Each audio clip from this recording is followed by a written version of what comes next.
The Flash Season 3 has just wrapped up. We are going to talk about it. We are focusing on the finale towards the ending of this video, but I really want to sprinkle onto many things going on in this season. And let's start with the elephant in the room. The musical episode. Didn't like it, didn't work for me, hated the ending because it proved that there were no stakes at all, hated when it came in, hated what it had to do. I liked the songs, but it had nothing to do with the show. It tonally just didn't fit. If maybe it had been a Supergirl episode where the Flash came in and they had this musical episode, maybe it would have worked better, but the ending itself is just completely atrocious and lazy and made me hate this episode. Worst episode of the season by far. So in this season, Barry's trying to catch Savitar, who is this Ultron slash Megatron lookalike figure who says he comes from the future to kill Barry, to take everything away from him, and that he is the god of speed. And I wanted to tell you right now, I called it from the beginning. Once they defeat Dr. Alchemy and Savitar first shows up, the motif of the character, the colors, how much they change the look of Savitar from the comics, I called it. This is going to be Barry Allen. They're going to adapt that recent story from the New 52 where the Flash comes in from the future to kill Barry Allen from the present, and he has this new blue suit and is basically made of electricity. The motif was there and the intents were there, so it was easy to guess, and I know many people didn't like it. I loved it, and then when they explained it, I like it. We'll get to that. So Tom Felton came into this season, Draco Malfoy himself, and he is this very asshole-y type of guy. He's just a very douchey guy towards Barry. But I like his character. It had to grow on me because once we find out that it was Dr. Alchemy, I was like, that is predictable as hell. But then it turns out that he really wasn't Dr. Alchemy. He was being controlled by Savitar through the Philosopher's Stone. He was drawn out by the power, and that took over him. And it really made no sense because it turns out Dr. Alchemy doesn't really matter at all once he is revealed, so that was disappointing. But I like once Tom Felton joins the team, you get a clear motivation for his character. You get something to drive him in this season, and his relationship with Barry really evolved, his relationship with Joe really evolved, and I like the relationship he kind of formed with Caitlin. I would have minded if he ended up together with Caitlin. I like that he felt for her, I like that he fell in love with her, but I like that they don't end up together. And I love what Caitlin had to do in this season. Caitlin in this season was a show stealer. Whenever there was an episode focusing on her and her evolution into Killer Frost, I really liked it. That episode when she goes to her mother asking for help and then she kills that guy in the laboratory, I really enjoy the episodes focused on Caitlin. And I like that she did turn into a full-fledged villain by the end. Then we have the redemption and we'll talk about that. But I like Killer Frost. It really gave Danielle Panabaker a time to shine, and I thought she really did a great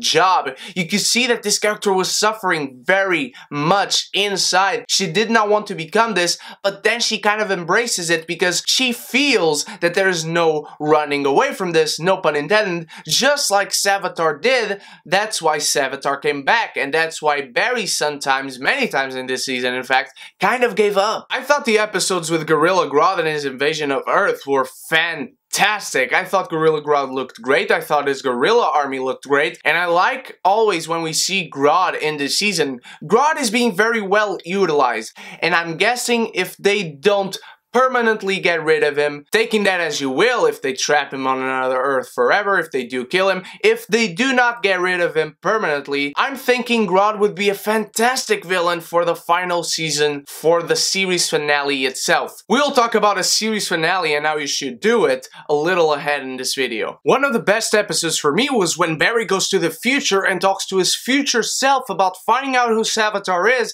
and trying to find a way to stop him, and we have Cisco depressed and Wally seems like he has Alzheimer's or something. He's completely a shell of a man that he was before. I thought this episode was so good. I thought it gave a lot of opportunities for Grant Gustin to expand his acting chops, and he really did. He really brought a lot to the character. And of course, what I really want to come to talking about this episode is that we need this suit. This suit is life. I adore this suit. I need it so much. I hope just when Barry in season 4 comes back, he has this suit immediately. I don't need an explanation. I don't think anyone needs an explanation. I think we just want this suit. This suit is so beautiful. I thought they did such a good job with giving him a new suit with just the white symbol from season 2 onwards. I need the bright red vibrant color and the yellow lightning running around the suit. I need the suit. I need the suit. I need it in my closet so I can dress it up. I need this suit. Grant Gustin is just born to play the Flash. Let's just say it like it is. He is born to play the Flash. He is so good at playing this character. He is this character. He encompasses this character. He embodies him so well. I love the struggles of Barry Allen. I love his relationship with Jay Garrick in the season, and there was no abuse of the Jay Garrick character. I love the relationship he develops with HR. I love the relationship he develops with Cisco because they start out on a very bad footing because Cisco is just mad, rightfully so, at Barry for creating Flashpoint and for changing so many things. And it really seems like Flashpoint really served to make a better world for Arrow, because we'll talk about season 5 tomorrow, but then it kind of took away from its own world because this season of The Flash is a good season, although not nearly as good as the previous seasons. But Barry Allen was fantastic. I like the mentor role he took over in this season to help Wally get accustomed to being a speedster and to train him to get faster and faster to try and save Iris, because this was a real struggle going on. This is a thematic that spread throughout the season, and that thematic itself was very well explored. I also like the episodes where we get to see Jessie Quick, and I like what she had to do in this season. Again, there was no abuse of the character, but one character who also stole the show whenever she came in was Gypsy. Jessica Camacho playing Gypsy, she was fantastic. I love her storyline of trying to get HR from this Earth and trying to get him back to his Earth, but then she kind of develops this relationship of Cisco, will they, won't they, and it's really fun to see, and I love that she comes back in the finale. But now let's talk about Savitar. I like Savitar. I like him as a character. I'm glad Savitar was Barry Allen. I like when it was revealed, and I love this thing of having a hero becoming a villain. I have loved that always. I love this type of stories because to me, when I write a story, when there is a hero in a story, my motto is always, the hero has never suffered enough. And The Flash in both seasons 1 and 2 has really encompassed that very well. They demonstrate that very well. And even in the season, the episode where he goes into the Speed Force really shows this suffering, this constant suffering of Barry Allen, and how he must evolve and progress through this suffering and sorrow. Because we know Barry Allen hasn't had an easy life, that is no secret. So when Sabotage reveals itself to be a future version of Barry Allen, I was very excited that they did not go away from that, even though many people were disappointed or can call it obvious. I called it from the beginning once Sabotage shows up, as I said, and I know many other people did. It was not hard to see the clues there. But then on the next episode, it gets explained, and so Savitar is a time remnant that came from the future because they just used him to get Savitar trapped into the Speed Force, and I was very disappointed because there is another element in the season that I was disappointed with, and that is Flashpoint. Flashpoint lasted for 1 episode. Hell, maybe it lasted for 2, but who cares? 2 episodes? Flashpoint? One of the best storylines from DC ever. 1 episode. I am sure it lasted 1. Maybe it lasted 2, 1.5, whatever. You don't do Flashpoint without doing Flashpoint for an entire season. At the very least, half a season. That would be so fantastic to live in a Flashpoint universe. Or at least, if Barry's going to run away from the Flashpoint universe, at least keep going back to it and have that be the struggle. But what I wanted for Barry Allen Savitar was for him to be Barry Allen from the Flashpoint universe. This corrupted, twisted, perverse version version of Barry Allen that was created because of Barry Allen's mistakes. That would have been thematically fantastic for the character to learn and progress even more through his mistakes, through his suffering. Because whenever Barry Allen gets perfect, he will become a boring character. Whenever any hero or character in general gets perfect, he will become a boring character. We love Barry Allen because he is human. You know what humans do? Humans make mistakes, and that's what keeps us going back to this show. Because no matter how annoying it is, no matter how selfish Barry becomes with his power, no matter how rash he is making decisions, he makes mistakes, and that's how he learns. He learns because he is human. Doesn't matter if he is the fastest man alive. Okay, second fastest man alive.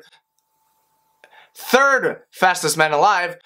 That's him, so it doesn't count. Third fastest man alive, it doesn't matter, he's still human throughout. But let's talk about the finale. Apart from that whole section where they're trying to say, hey, come on, Savitar, stay with us, we're gonna be friends. You still remember that place where we went to as children? Masonville? Yeah, so you're still me, so we can be friends. That was just dragging so much. It was obvious that HR replaced Iris and vice versa. I was sorry that he died because I really got accustomed to the character. It was rough at first because this character is very quirky, and that can be very charming, but it just was annoying because he wasn't bringing a lot to the season or to the series in general. But he really has a lot of heart. He really got into me midway through the season. I really enjoyed this character, but I am afraid that now we are just going to get another version of Harrison Wells because we clearly want Tom Cavanaugh. The writers, creators of the show really want Tom Cavanaugh, and maybe now Harrison Wells from Earth 2 or 3, the father of Jesse Quick, he's going to stick around. Hopefully, this is the guy we get, but I wouldn't mind seeing a version of Harrison Wells who's exactly like the original version. We only got to see in a few flashbacks from season 1 before Matt Latcher, Eobard Thawne replaced him. I love the moment in the finale where Barry gets into the Savitar suit and we get this red glowing in the suit and he just confronts Scary. I'm going to call him Scary from now on because he is Barry and he has a scar and he's kind of scary. You're supposed to be scary, so I'm going to call him Scary. So Barry's trying to kill Scary, but he doesn't, and then Scary goes after Barry after an incredible, speedy action sequence where Jay Garrick, Wally West, Barry Allen, they're all after Savitar. In comes Gypsy and Cisco versus Killer Frost, who gets redemption by the end. And then, as Scary goes into killing the Flash because he has his back turned, Iris shoots him and he dies from being shot. Really felt underwhelming. Apart from the big climatic battle, the death of Savitar or Scary really felt underwhelming. I was very disappointed with how he ended up, but I love seeing Jay Garrick back. I hope he sticks around or at least comes back constantly throughout the season in every other episode. But it was weird not seeing Jesse Quick in this finale. However, let's talk about the very ending itself. Barry goes into the Speed Force so time doesn't get broken apart and he can save the Earth. This would have been a perfect way to end your series. Maybe in 5 years, 6 years, 7 years, when the series ends, this would have been the perfect, absolutely perfect finale for the series of The Flash. They wasted it. I have only one theory. So we know that in Infinity Crisis, Barry Allen goes into the Speed Force, gets trapped in there for 20 years. Wally West becomes the main Flash, the only Flash on the main universe, on the comics. We know they're not going to do that. Grant Gustin is just not going to disappear, nor do I want him to. I'm guessing maybe he does come back after 20 years in the show, but then he goes back in time to just fix some things, because we are not going to constantly get Grant Gustin and the other actors and actresses in makeups to seem old. We are just not going to do that. That's my only theory. It's not very well consolidated, but it's a theory I got. So overall, we had great progression of characters. We still had Barry Allen being the great character that he is, being human above anything else. We had a good villain, but we did have many wasted opportunities and many moments where the show dragged. We wasted Savitar being a Flashpoint version of Barry Allen. We wasted Flashpoint entirely. But there were many highlights to the season. I can't say by season 3 of a TV series that I've loved so far that I will not care about it. But The Flash season 3 still is a martini. It is a good time anytime. What did you think of The Flash Season 3, my beautiful geekies? Do you agree with me? Do you disagree with me? Let me know in the comments below, and let me know your theories for Season 4 and what does this finale mean, because I am sure, and it's not hard, to have many better theories than I do. Thank you so much for watching, my beautiful geekies. You guys are the freaking best. Tomorrow I'll have a review for Arrow and War Machine, as well as Captain Underpants on Saturday. So until those reviews, you stay beautiful and you stay geeky, and if you haven't done so yet, click the subscribe button and the bell so we can be geeky united!